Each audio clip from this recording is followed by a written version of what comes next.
मेरे सभी गुरु भाई एवं गुरु बहनों को हरिहर। आज के वीडियो में हम लोग बात करेंगे कि दरबार के बहुत सारे भक्त किस तरीके से भ्रमित हो रहे हैं, लोगों के बहकावे में आ रहे हैं और कैसे दरबार के खिलाफ उनके अंदर नेगेटिव स्मृति डाली जा रही है, जिससे कि वो लोग दरबार से दूर होते जा रहे हैं। इस समय बहुत सारे लोगों का एक ग्रुप काम कर रहा है जो दरबार को बदनाम करने की कोशिश कर रहा है, अपने गुरुदेव के खिलाफ नकारात्मक बातें करता है। और वो लोग जो सवाल उठाते हैं ना, वो अपने गुरुदेव के पुरानी चीजों पर सवाल उठाते हैं। मतलब हमारे गुरुदेव के भूतकाल की बातें करते हैं और उसी पे वो लोग सवाल उठा रहे हैं। आप सभी को एक चीज सोचनी चाहिए कि जब हम लोग दरबार आए थे तो कैसे थे, कितनी गलतियां करते थे, कैसे कैसे काम करते थे, लेकिन अब जब दरबार से जुड़ गए, दरबार की प्रक्रिया कर ली, क्या अब कुछ भी नेगेटिव बचा है हमारे पास? अब मुझे नहीं लगता है कि कोई भी दरबार का भक्त कोई भी गलतियां करता होगा, लेकिन अगर आप अपने भूतकाल को देखेंगे तो आपने बहुत सारी गलतियां की होंगी, बहुत सारी गलत गलत चीजें की होंगी, गलत गलत गतिविधियां की होंगी। लेकिन अब इस समय आप पूर्णतः शुद्ध हैं, सारी चीज की जानकारी हो गई है, दरबार से जुड़े हैं तो हमारे गुरुदेव ने मार्गदर्शन किया है, तो हम लोगों ने अपनी पुरानी गलतियों को सुधारा है। अब क्या आप लोग अपने भूतकाल को देखते हैं कि हम भूतकाल में कैसे थे या हम वैसे ही अभी हैं? आप इस समय वर्तमान को देख रहे हैं कि हाँ, इस समय मैं कोई भी गलतियां नहीं कर रहा हूं। इसी तरीके से आप गुरुदेव के जो भूतकाल की बातें हैं, आप उनको सुनकर क्यों भ्रमित हो रहे हैं?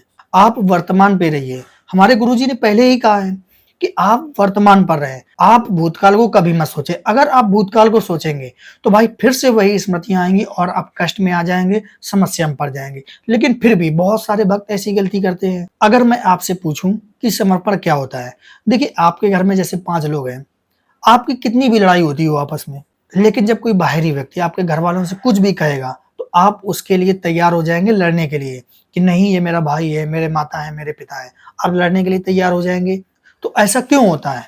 क्योंकि ये आपका उसके प्रति समर्पण है। आप उसको अपना मानते हो, दिल से मानते हो, तभी तो आप उसके लिए खड़े हो। जब भी आपके भाई को मुसीबत आई, आपके माता पिता को कोई भी दिक्कत आई, आप उनके साथ हमेशा खड़े हो। तो आप सोचिए, जब भी आपके सामने दरबार के प्रति या हमारे गुरुदेव के प्रति या माँ बाबा के प्रति कोई भी नेगेटिव बात करता है या गलत बात करता है, तो आप क्यों नहीं इस चीज का विरोध करते हैं? लेकिन जब आपसे पूछा जाएगा कि क्या आप दरबार के प्रति पूर्णतः समर्पित हैं, तो आपका उत्तर होगा कि हाँ, मैंने अपने आप को दरबार को समर्पित कर दिया है। तो भाई, ये कैसा समर्पण है?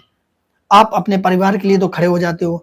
क्या हमारे गुरुदेव, हमारे माँ बाबा हमारा परिवार नहीं है? जिन्होंने हमें नया जीवन दिया है, जीवन दान दिया है, रोगों कष्टों से मुक्ति दी है, क्या वो हमारा परिवार नहीं है? तो जब भी आप ऐसी चीजें देखते हो तो आप क्यों नहीं आवाज उठाते हो? मैंने ऐसे देखा है, फेसबुक में बहुत सारे ग्रुप बने हुए हैं और दरबार के नाम पर ग्रुप बना है। आप में से बहुत सारे लोग उस ग्रुप में जुड़े हुए हैं। आपको लगता है कि दरबार के नाम पर ग्रुप बना है तो ये दरबार का ही ग्रुप है। लेकिन आप सोचिए, जब उसी ग्रुप में कुछ ऐसी बातें पोस्ट की जाती हैं, कुछ ऐसे नेगेटिव चीजें पोस्ट की जाती हैं जो दरबार के खिलाफ होती है, गुरुदेव के खिलाफ होती है, माँ बाबा के खिलाफ होती हैं, तब भी आप उस ग्रुप में जुड़े हो। मुझे तो ये चीज की अचंभा होता है कि आप कैसे पूर्णतः दरबार को समर्पित हो। पहली चीज, अगर आप उनसे कुछ कह नहीं सकते हो, कुछ भी जवाब नहीं दे सकते हो, तो उस ग्रुप से तुरंत हट जाएं। दूसरी चीज, आपको इन चीजों का विरोध करना चाहिए। अगर आप दरबार से स्वस्थ हुए हो तो भाई सामने वाले को बताने में आपको क्या दिक्कत हो रही है? तो भाई मैं आपसे कहना चाहता हूं, कोई भी ऐसा ग्रुप, चाहे फेसबुक ग्रुप हो, चाहे व्हाट्सएप ग्रुप हो, जहां पे एक भी ऐसी पोस्ट आ जाए जो दरबार के खिलाफ हो, अपने गुरुदेव और माँ बाबा के खिलाफ हो, भाई या तो आप उस चीज के लिए आवाज उठाएं या फिर आप उस ग्रुप को तुरंत ही लीव कर दें, क्योंकि इससे आपको भी समस्या आने वाली है। जब भी वो कोई पोस्ट करेंगे, आप पढ़ेंगे तो आपके अंदर भी वो विचार आएंगे, वो स्मृति आएगी। और आप भी जानते हैं, जब भी ऐसी गलत स्मृतियां आती हैं फिर भाई उससे तो दिक्कत होगी, क्योंकि जब आपके अंदर नेगेटिव स्मृति आई तो भाई आप दरबार के खिलाफ, माँ बाबा के खिलाफ, अपने गुरुजी के खिलाफ कुछ ना कुछ नेगेटिव सोचेंगे, कुछ ना कुछ गलत सोचेंगे, बहुत सारे सवाल खड़े करेंगे, शक करेंगे। वहीं से आपका समर्पण खत्म होने लगेगा। और जब आपका समर्पण, श्रद्धा, आस्था, विश्वास खत्म होने लगेगा तो भाई जो आपको फायदा मिला है वही चीजें फिर से होने लगेंगी। तो भाई आप लोग क्यों ऐसी जगह से जुड़े हैं? आप सबको पता है दरबार के 2 ही चैनल हैं। एक हमारा दरबार का मेन चैनल है और एक जहाँ पे आपको इन्फॉर्मेशन प्रोवाइड करा दी जाती है। फिर आप लोग फेसबुक ग्रुप में, व्हाट्सएप ग्रुप में क्या कर रहे हैं?